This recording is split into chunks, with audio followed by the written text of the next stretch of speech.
Zdravo, moje ime je Nisa i ja sam instruktor orijentalnog plesa. Danas ćemo raditi jedan od osnovnih pokreta za gornji deo tela. A to je pokretanje ovog ramenog pojasa napred-nazad.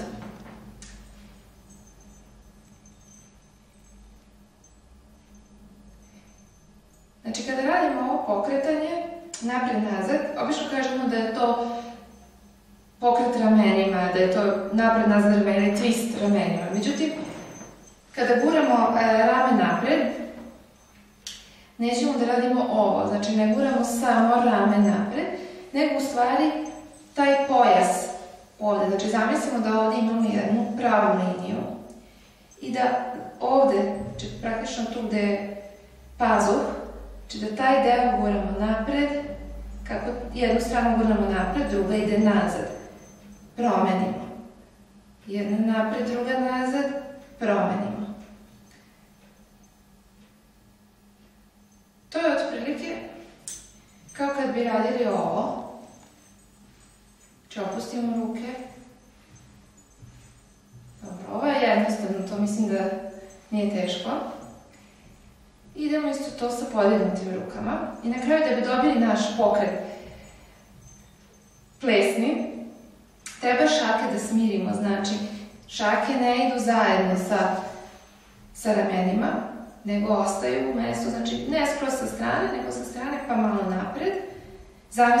Možemo da zamislimo se tu držimo za nešto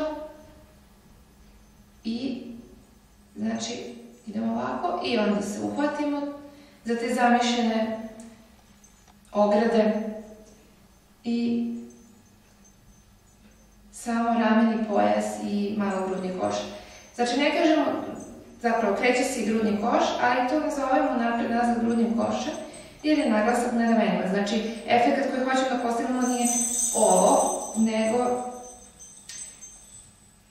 ovim delom idemo napred-nazad.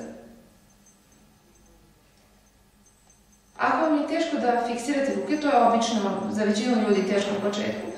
Kažem, znači, možete da zamislite da su neke ograde tu, da se uhvatite za to. Ako ste išli u teretanu nekad, u žensku teretanu, ženski deo teretanja, onda znate onaj twister, ili ne znam kako se zove, znači ona, uhvatite se ovako, pa onda dole idete ovako, Znači, možete da zamislite tu ogradu, ali umjesto da idete dole, znači vi samo idete gore.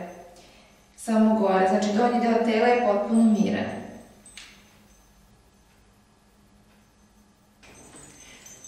Ako imate problema da smirite ruke dok radite pokret, možete probati da vežbate ovako u dovratniku.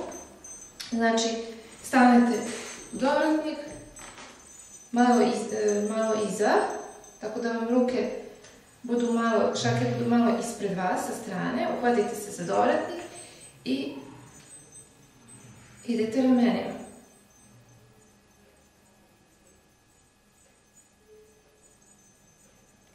I kada vam to ide, onda probate da pustite dovratnik,